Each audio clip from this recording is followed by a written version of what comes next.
그 돈만 내는 회원으로서 이제 있다가 이렇게 심성보 부사장님께서 올해 한번 이사로 같이 활동해 볼 게 어떻겠느냐 제안을 해주셔서 저도 이제 같이 그 공부하는 역할을 하면서도 또 이제 어느 때 보니까 이제 단순히 계속 열심히 공부하는 사람이라는 생각을 넘어서서 뒤에 따라오는 사람들이 많이 있고 그래서 나름대로 같이 그 성과를 나누고 해야겠다 이렇게 하면서 준비를 했는데 4월 프로는 원래 그 심성보 이사장님께서 구상을 하고 있었던 게 그 이제 가르침의 재발견에서 거트비 스타를 좀 다뤘던 박은주 교수님과 함께 하는 이제 어떤 자리를 계획을 하자라는 이제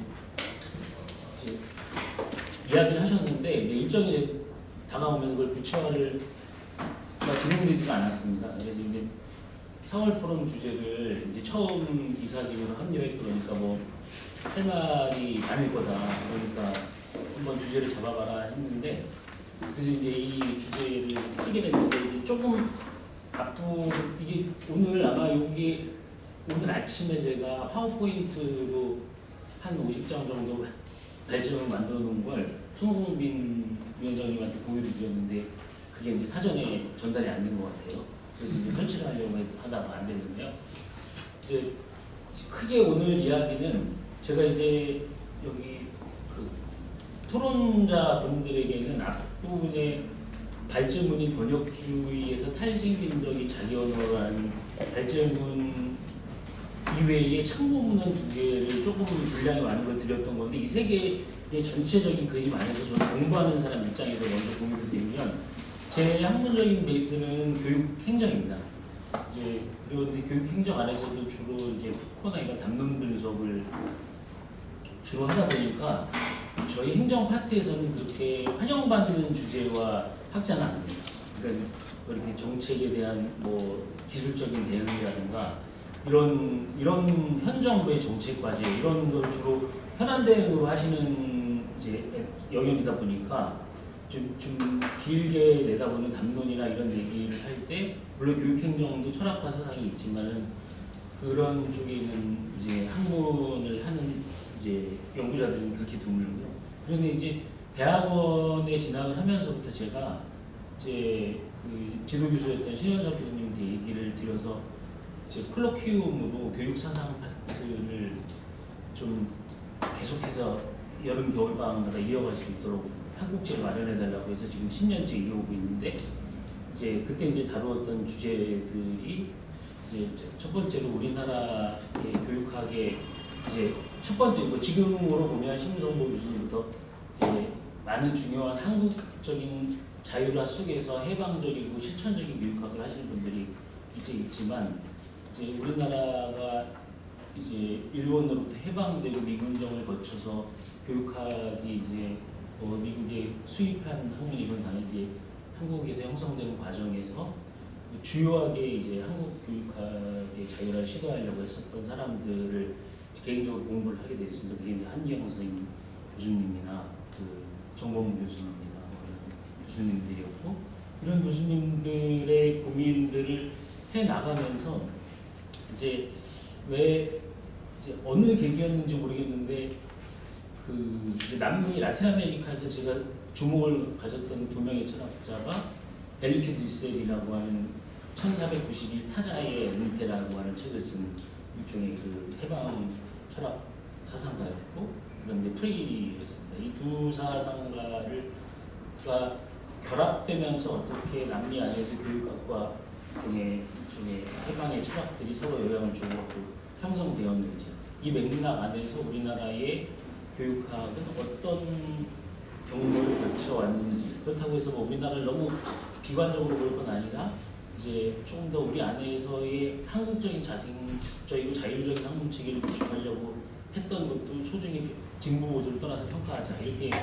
공부를 하고 있었는데 여기에 이제 두 가지의 약간 좀 더 고민할 수 있는 계기가 생겼던 것이 하나가 작년인가 정봉로 교수님 이제 100주년인가 이러면서 이제 그 세미나 콜로퀴움 주제를 내부에서 전공에서 제안을 하셔가지고 제가 이제 이 정부모 교수의 행동주의라는 개념을 조금 더 사회과학 전체의 행동이라는 개념의 발을 범주화해서 어떻게 행동이라는 개념이 정보물 세상 안에서 변화했는지를 좀 더 집중적으로 한번 탐구해보자라는 제안을 해서 한 3개월 동안의 그 세미나를 이끌었습니다. 그리고 이제 그게 이제 참고문헌 1에서의 정보모 사상의 에서의 행동주의의 일종의 변주에 대한 것이었습니다. 그러니까 단순하게 행동주의의 하나의 행동의 개념에 머물러 있지 않고 굉장히 행동주의 안에서도 굉장히 진폭을 겪으면서 정보모 사상이 변화되어 왔다는 걸 이제 정리를 한 거였고, 그리고 두 번째로 이제 고민이 됐던 것들은 작년에 어떤 면에서는 현장에 있는 분들이 조금 유행을 타기도 했었는데 거트비스타 하면은 뭐 말을 안 하면은 약간 시류에 뒤처지는 것처럼 그런 분위기가 좀 있었습니다. 그래서 제가 교육의 아름다운 위험부터 이제 쭉 읽어온 사람으로서 그 가르침의 재발견이라는 책을 독해를 하는 걸 좀 전공 과정에서 했는데 의외로 읽었다는 사람도 그 비에스타가 그 랑시에르와 프레이리에 대해서 어떤 생각을 갖고 있는지에 대해서 잘 모르고 있었습니다. 그래서 그러니까 도대체 왜 그 랑시에르와 프레이리를 어떤 측면에서 거트비에스타가 비판하고 있는 것인지, 그러면 그 비에스타의 랑시에르 프레이리의 비판은 모두 다 정당한 것인지, 그러면서 제가 이제 우리나라에 프레이리와 랑시에르를 전공한 자들이 많고 그 랑시에르의 무지한 스승이 우리나라에서 굉장히 열광되었을 당시 그 열광했던 사람들이 왜 거트비스타의 랑시에르 비판에 대해서 아무 말도 하지 않는가 이렇게 하면서 또 그걸 한 달 반 동안의 세미나를 진행을 했는데요. 그래서 이제 그 가르침에 대해 그 재발견 이외에도 그 비에스타가 이제 독일의 비판 교육학을 비판하는 거, 그리고 빌둥과 계몽에 대한 문제를 어떻게 접근하고 있는지 이런 것들을 좀 같이 이제 다른 텍스트들을 모아서 세미나를 하면서 이제 크게 참고문헌 2에 대한 2가 세미나를 잡았는데 그게 바로 거트비스타의 랑시에르 프레이리 비판을 어느 지점에서 우리가 독해할 것이고 과연 그 거트비에스타의 비판을 넘어서는 어떤 랑시에르와 그 프레이리의 재해석을 우리는 어떻게 할 것인가 라는 이제 이 고민들을 갖고 있던 차에 네 번째 그 교수님께서 4월 이 주제 제안을 해주셔서 이 두 개를 좀 묶어보면서 우리는 해방 이후의 교육학이 어떤 방향으로 실천적이며 나름대로의 그 해방의 교육학을 만들어 오려고 노력해왔고 어디에서의 좀 한계가 부딪혔었는가를 쭉 한번 개발해 보자라는 생각으로 이제 참고자료 1을 토대로 해서 정리했던 것입니다. 네, 이는 배경이었고요. 그래서 이제 참고자료 1, 2도 아마 이거 끝나고 나면 공유가 드리겠으면 좋겠는데 이제 아까 말씀드린 해방 이후의 한국 교육학이 심리학, 철학, 행정학에 의존해서 자율적인 이론 설계를 일종의 어떤 면에서 지체해 왔음을 비판적으로 통찰해보는 세미나 자료였고 그것은 정보모의 행동과학을 조금 더 다층적으로 보자. 그래서 정보모의 1, 2차 문화의 텍스트를 쭉 생애사적으로 좀 보면서 좀 분석하는 작업들을 거쳤던 게 첫 번째이고 그래서 이 안에서 좀 행동의 영역을 좀 이게 새로운 시도였는데 7가지로 범주화했습니다. 자극 반응, 그리고 기대 가치 모형, 제도 규범, 상징적 상호 적용 안에서의 행동, 실천, 그리고 구조와 생태 복잡계로서의 범주 속에서 어떻게 미시, 중증, 거시적 수준에서 그 정보모의 행동 개념들이 이제 초기에서 후기로 이동했는지를 설명하는 거였습니다.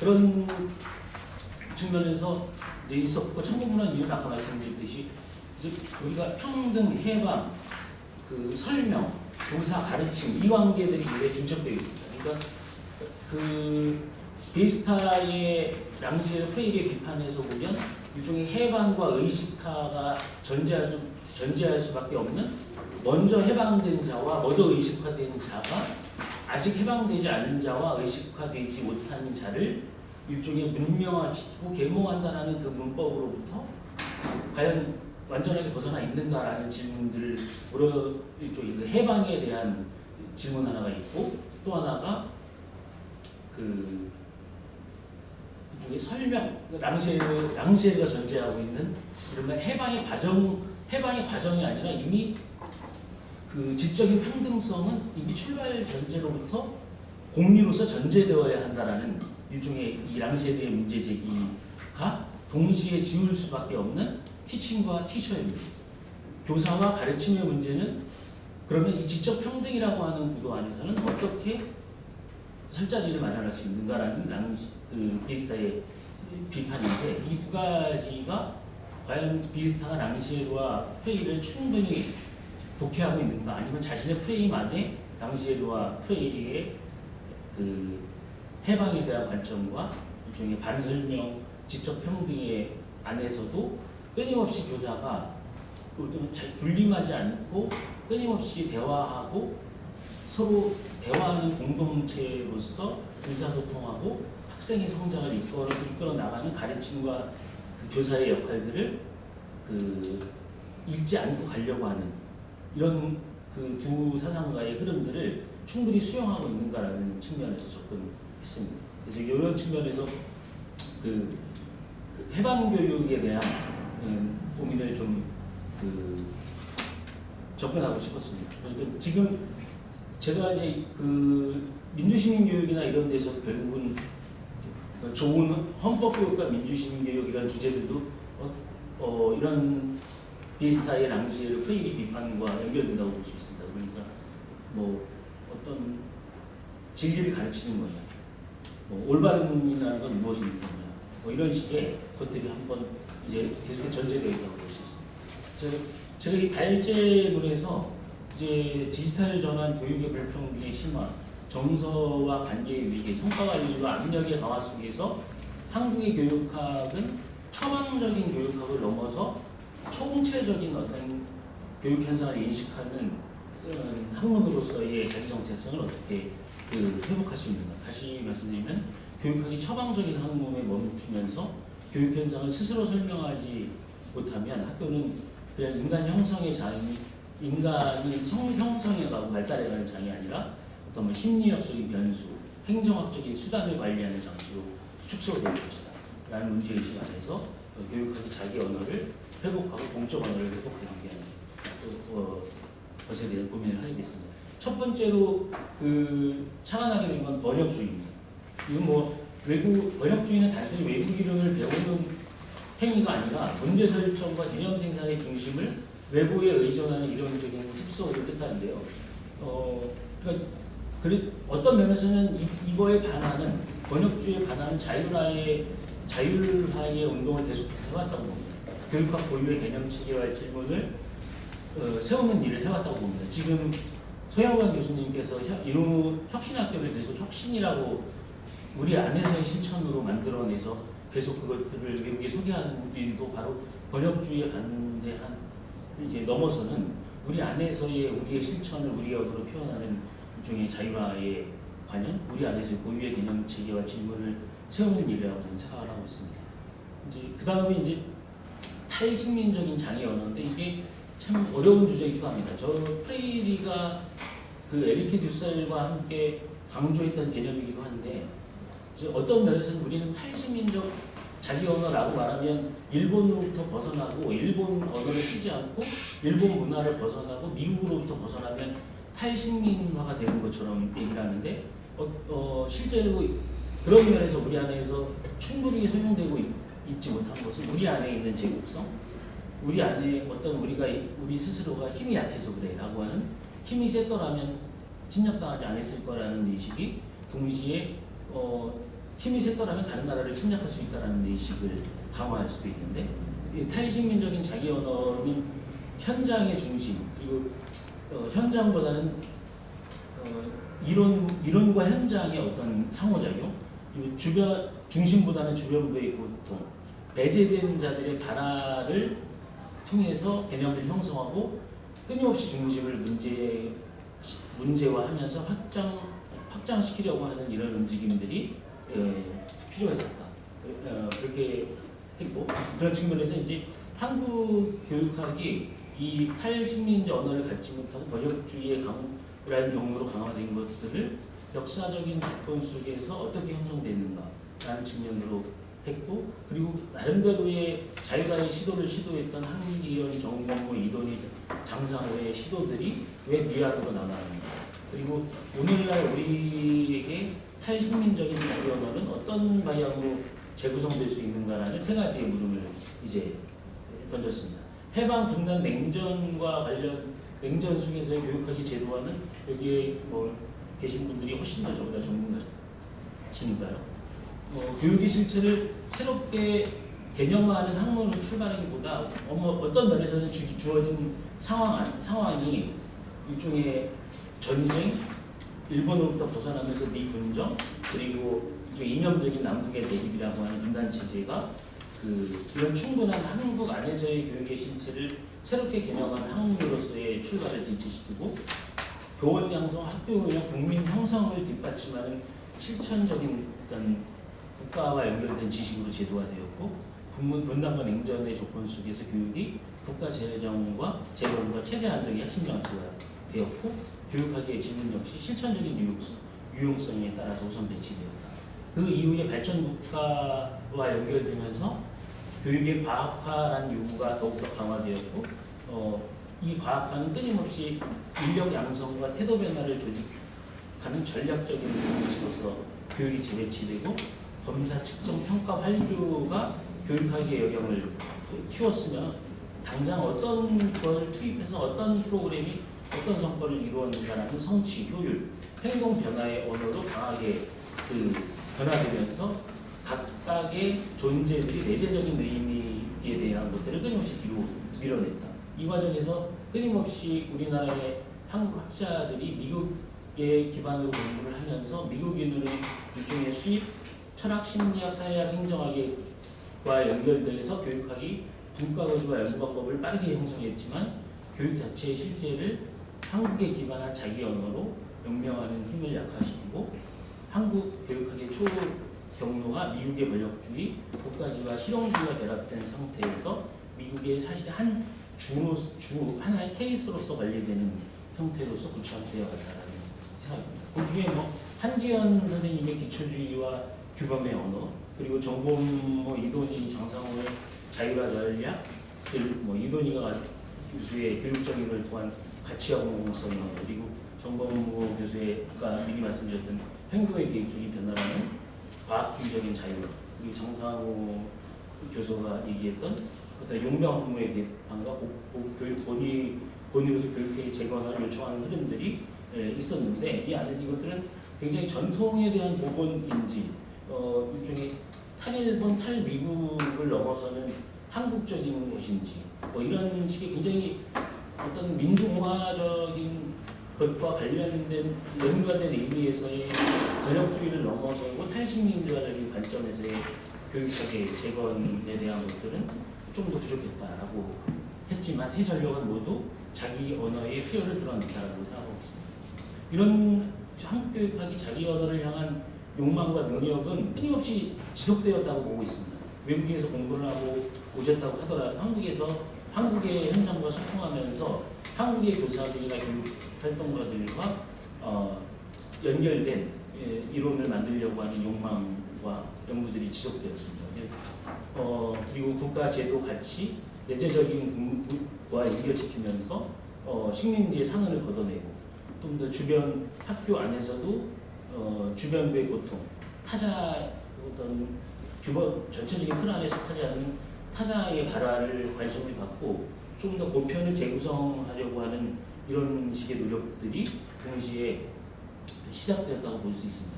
이 과정에서 제가 이자인가에서 에리케 두셀과 프레이리를 좀 결합시키려고 하는 라틴 아메리카의 흐름들이 관심을 갖게 됐습니다. 그러니까 이런 두 학자를 결합하려고 하는 흐름들이 라틴 아메리카 중에서 좀 일어나고 있더라고요. 거고요. 한국교육학의 이 두 그룹으로 보면서 한국교육학의 자유화를 평가하는 것들이 외부 중고가 아니라 보편이 누구의 보통 위에서 성립하는지 묻게 하는 일종의 거고요. 그러니까 그 단순히 자유화가 토착적인 학문의 형성인지 아니면 우리 안에 토착 안에서도 또 하나 우리 안에 있던 제국의 어떤 모습들을 끊임없이 해체하면서 배대자는 자리에서 개념과 보편을 다시 짜는 일인지에 대한 고민들을 이 두 학자를 통해서 했습니다. 두셀과 프레이리의 해방의 사유는 심성보 교수님이나 여기 전문가들이 계신데요. 두셀은 신빙성 비판과 외제성의 윤리를 통해서 중심의 보편을 주변의 삶으로부터 다시 쓰고자 했던 학자였습니다. 프레이리는 이미 우리 개념상으로도 은행 정식 교육 의식과 대화 프락시스를 통해서 피어 억압자와의 발화를 통해서 어떤 해방시키는 이런 흐름들은 이미 우리가 굉장히 많이 공유하고 있고 이 두 사유가 교육 철학 실천이 하나의 해방 과정으로 과제로 접속될 수 있음을 저는 볼 것 같습니다.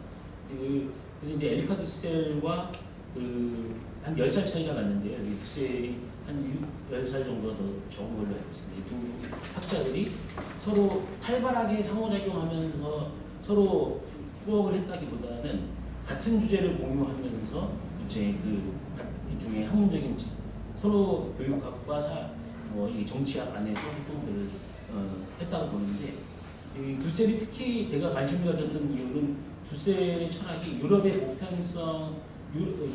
유럽의 보편성의 반복이 아니라 우리로 따지면 우리가 힘이 있었으면 미국처럼 일본처럼 될 수 있을 때라는 식의 것들이 아니라 주변부의 역사, 억압받는 자의 경험에서 다시 시작해야 한다고 보면서 그 윤리, 정치, 역사, 경제 비판을 하나의 해방의 프로젝트로 엮었다는 것입니다.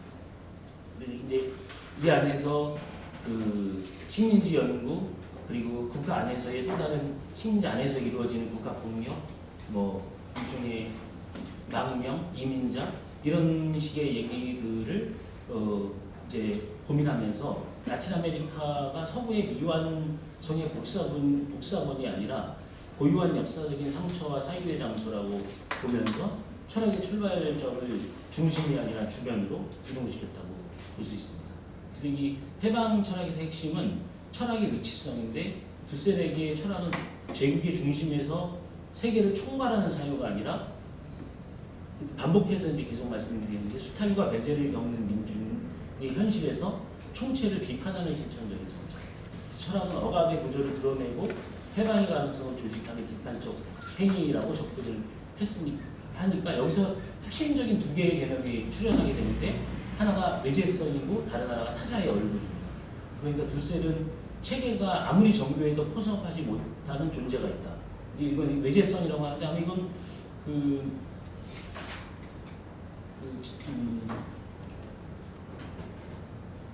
이미 많은 동시대의 철학자들의 영향을 레비나스의 영향도 받은 것 같습니다. 전체성과 무한이라는 개념과 굉장히 유사하게 체계가 포섭하지 못하는 외제성이라는 얘기를 하면서 그 자리에서 타자의 얼굴, 그러니까 우리로 따지면 우리의 국민 안에 포섭되지 못하는 이민자나 보편적인 어떤 스카이나 이런 학생들에 포섭하지 못하는 학생들, 이런 학생들 수도권 중심의 담론에 포섭되지 못하는 지방, 학교 교육 담론에 포함되지 못하는 마을 공동체, 이런 식의 가난하고 약한 자의 호소가 드러난다. 그래서 이 끊임없이 어떤 동일성 안에는 포섭되지 못하는 위제성이 있고 그것은 타자의 얼굴이 출현하는 것이다. 그래서 타자는 체계의 한 기능이 아니라 결핍된 그리고 또한 결핍된 동일자가 아니라 기존 질서를 판단하고 흔드는 초과의 존재이다.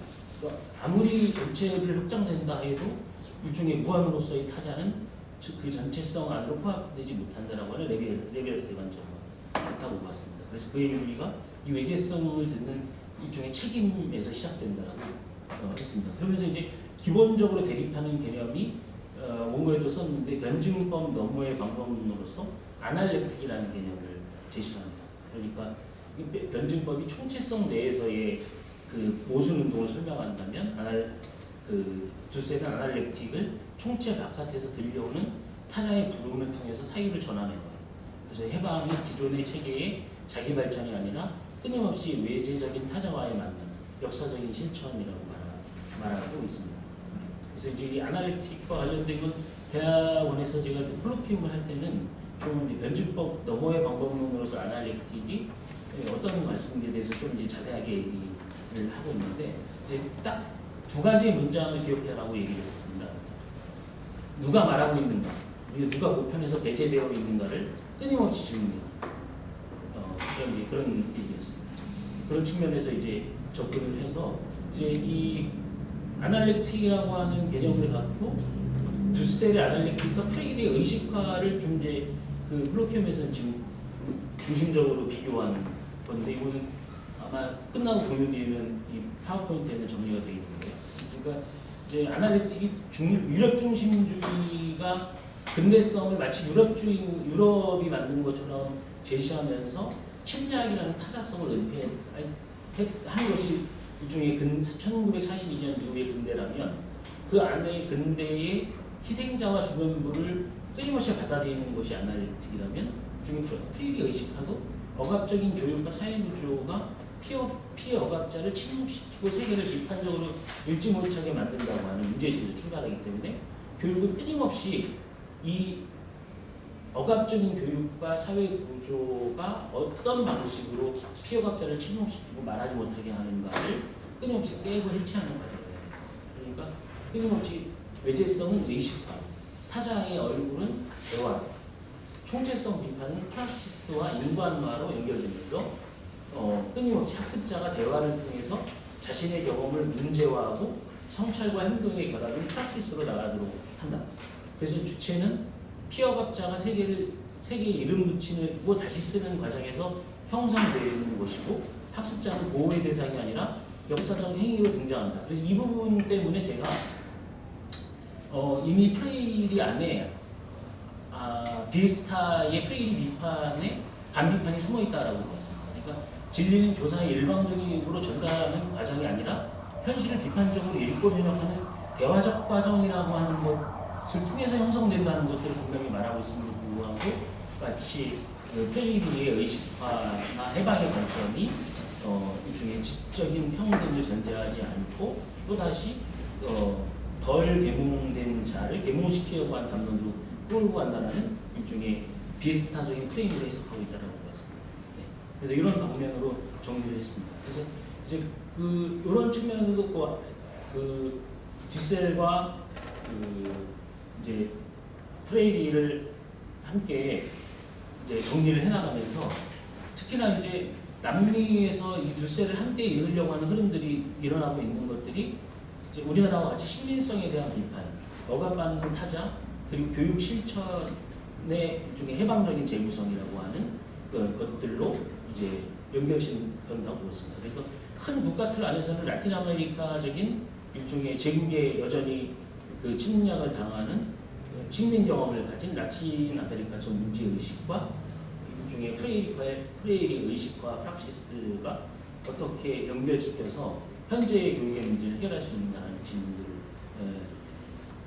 던지면서 교과 교육, 탈식민 교육, 그리고 비판 교육의 계보화, 그리고 이제 국가 안에서는 아마존과 경계 지역에서의 일종의 또 다른 어떤 인종에 대한 교육, 해방 철학과 상호 문화 교육에서의 접속으로 확장되는지 하면서 현장 기반의 일종의 사상적인 제도계의 방식으로 두 사람의 이론들을 연결시키고 있었습니다. 그래서 이제 이런 라틴 아메리카의 지정학적 위치와 억압된 타자의 관점들이 이제 인식론적인 탈식민화와 연결되면서 어떻게 하면은 계급교육론을 넘어서서 남미 해방 사상의 교육적 형식을 새롭게 구성하는 역할을 하게 할 것인가라는 일종의 아이디어들을 이 두 학자를 결합하면서 일단 생각이 들었습니다. 그렇게 하니까 전체성과 외계성, 타대성 그리고 프레일리의 이론 교육 비판들이 연결되면서 이제 하나의 문화적인 지도를 넘어서는 일종의 집합적이고 집단적인 인간화의 실천으로서의 교육으로 교육의 방향들을 공동으로 모색하는 이제 고민들을 하고 있고 이 고민들 안에서 두셀과 프레일리가 끊임없이 학습자와 교사의 협력을 자기 변형과 사회 변형을 잇는 장으로 재해석하면서 두셀은 프레이를 도덕적 확산의 교육학이 아니라 불의한 세계에 맞서는 남반구 해방 정치의 교육학으로 확장할 수 있는 일종의 아이디어를 얻고 상호 이제 그 상호 후속 세대에 의해서 그 세상을 연결시키면서 이제 확장되고 있는데, 특히나 최근에 과학이 지배하면서 인공지능 등으로 인해서 기술과의 관계, 기교의 관계가 그 일종의 새로운 유형의 착취의 정치가 되는 조건을 비판하는 데 있어서도 두 사상과는 되게 유효한 일종의 연결이 지점이 된다고 생각합니다. 신자유주의적인 과학 일종의 교과 교육이 일종의 식민성의 연장선에 놓여 있다는 점, 그리고 대화성, 정도, 그 상호 인정에 근거한 탈식민의 교육학을 어떻게 하면 확장시킬 것인가. 우리나라는 원주민과 전통지식이라는 것들이 뭐 이런 원주민을 식민에서 만들어놨던 호주나 브라질이나 이런 나라들하고 뉴질랜드와 좀 다른 형태이지만 어떤 면에서는 우리도 뭐 제주도도 그렇고요. 그리고 또 수도권 중심이 지방을 청취하는 방식도 어떤 원주민과 전통지식을 일종의 단순히 다문화적인 관점에서 우리 사투리를 이해한다거나 그런 걸 넘어서서 우리 내부의 식민성에 맞서는 인식론적인 타자로서 일종의 접근해야 되는 것입니다. 그래서 중앙과 지방의 문제는 이런 원주민 전통지식, 우리 안에 식민성에 맞서는 접근이 필요하다고 생각했습니다. 그러니까 문화지배 구조가 끊임없이 재생산되고 있는 것, 수도권 집중도 어떤 면에서 그런 것이고, 그렇게 되면 일종의 우리가 각각의 지역 안에서 만들어졌던 토착 지식과 학교 지식의 건강한 대화, 그리고 그를 통한 해방의 실제 과제의 재구성 과정이 막힐 수밖에 없다라고 이제 생각하게 됐습니다. 이런 맥락에서 한국적 사유의 우리나라에서 해방 이후에 그 번역주의를 넘어서는, 그리고 탈식민적인 사유로의 교육학을 만들려고 하는 흐름들이 나름대로의 체제라는 아주 강한 구속력 속에서도 있어 왔다는 건 사실이지만, 그건 나름대로 힘들었고, 그리고 우리가 비슷한 나름대로의 식민지 경험을 갖고 있는 라틴 아메리카에서의 듀셀과 그 프레이리의 이론을 좀 끊임없이 변주되는 걸 통해서 다시 한국적 사유의 부재로 돌아오면, 한국에는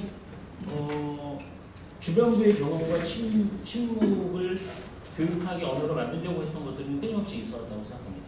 그래서 이제 그러나 늘 언제나 국가, 제도, 행동, 가치의 상위 틀 속에 흡수되면서 후순위로 밀려났고, 이것이 해방의 교육학과 실천 교육학이 본격적으로 일종의 형성되지 못한 일종의 핵심 원인이 되고, 끊임없이 우리의 교육적인 실천들도 이런 그런 실증적으로 어떤 구체적인 결과를 즉각적으로 산출해야 되는 이런 체계 안에서 자기 증명을 해야 하는, 그래서 해방 교육학의 성장이 지체되는 역할을 가져왔다라고 생각을 하고 있습니다. 이제 그렇게 하다 보니까 교육학 내부에서의 자생적으로 이런 흐름들이 형성되는 것들이 맡게 되고, 일종의 정책적인 과제와 제도 운영의 요구에 의해서 선행적으로 규정되면서 자기 언어가 형성되는 과정들은 뒤로 밀려났습니다. 여기에 이제 계속해서 이제 교육부나 이런 데서도 일종의 각종의 프로젝트를 통해서 일종의 학문 후속 세대들을 길들이고 그런 체제 안에서 일종의 국가가 관리하는 감독공동체로 항공공동체로 이제 만들어졌다는 상황입니다. 이런 측면에서 번역주의의 측면이 강화되었고, 미국 이제 서구 포함한 미국 이론과 인적 학문이 연구 주제 방법, 학문적 권위의 기준까지 규정하게 되었고, 그러니까 이제 서영환 여사님이 계속해서 지적하고 계신 게 아이미를 포함한 모든 것들이 다 어떤 면에서는 우리나라에서는 아무리 실천해도 안 되는데 일종의 그것이 브랜드 효과가 돼서 굉장히 과연 칭송을 받는다고 해요. 물론 그것이 다 쓸모없다는 건 아니지만요.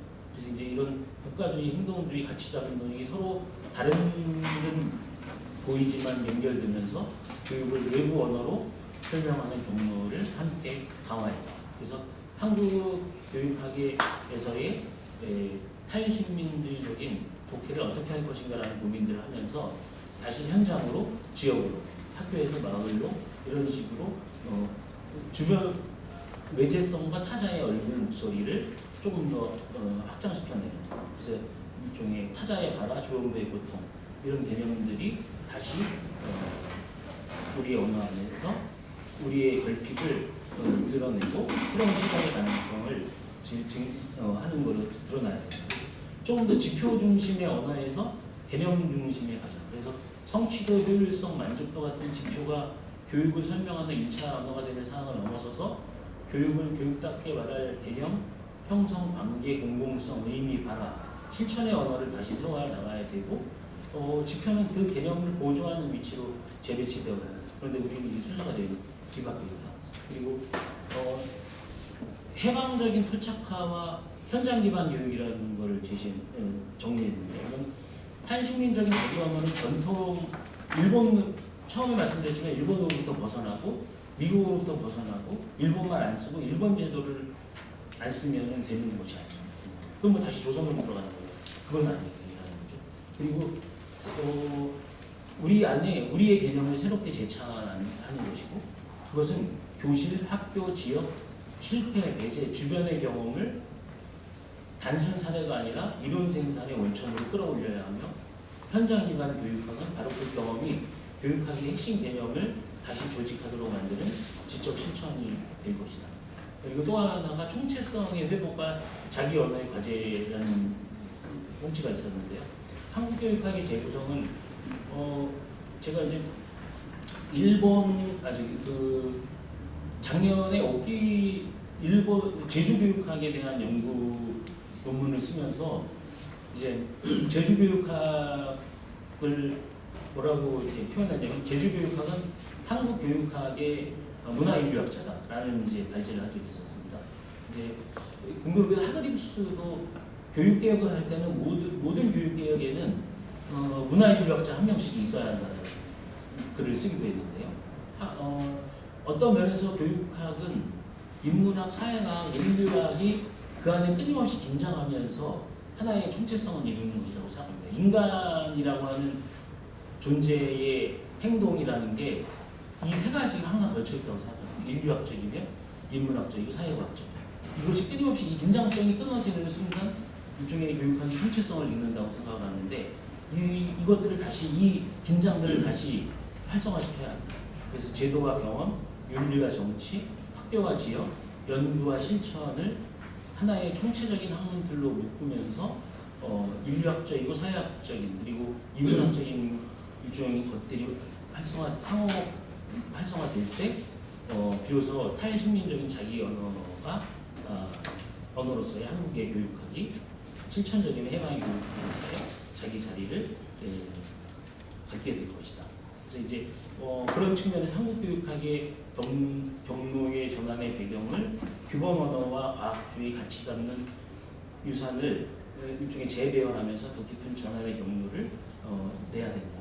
그리고 또 하나는 어떤 우리가 교육학을 여러 학문 분야에서 독립분과의 어떤 지위를 확보하는 것과 함께 자율화 이후에 자율화로 나아가야 한다. 국가 중심의 보편을 반복하는 교육학이 아니라 아까 계속해서 말씀드렸처럼 우리 안에 끊임없는 외제성들을 주변을 침묵 고통하는 타자들을 일종의 그 자리에 서서 개념과 보편을 다시 재구성하는 인식론적 윤리적인 전환이 필요하다. 그래서 이 전환을 통해서 한국 교육학의 방향이 번역주의에서 탈식민적인 자기 언어를 가진 해방적이고 실천적인 교육학으로 갈 수 있다.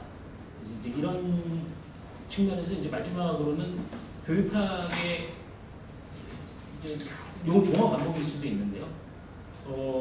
여전히 그럼에도 불구하고 이제 외국이 어떻게 하냐, 외국인 이렇게 하는데라고 하는 측면이 많은데요. 이런 빠른 번역과 수용도 중요하지만 현장에 기반한 그리고 현장으로부터의 고통과 희망을 대령으로 조직하는 일종의 탈식민주적인 그런 창안자로서의 위치를 회복하는 과정이 교육학자들의 그 사명이라고 봤습니다. 그래서 우리 안에서 그 교육학자들이 교사가 학생을 가르치는 것만이 아니라 교육학자들이 현장에 있는 교사들을 대화하는 과정도 어떤 면에서는 교사가 학생과의 대화하는 과정처럼 동료이면서 또한 학생이기 때문에 대화와 프락시스라는 과정을 통해서 선생님이라고 하는 현장 그리고 학교가 그 안에 있는 행위 속에 있는 주체들이 말하면서 그들이 주체가 되도록 하는 그런 고민을 해야 한다라는 질문으로 마무리했습니다.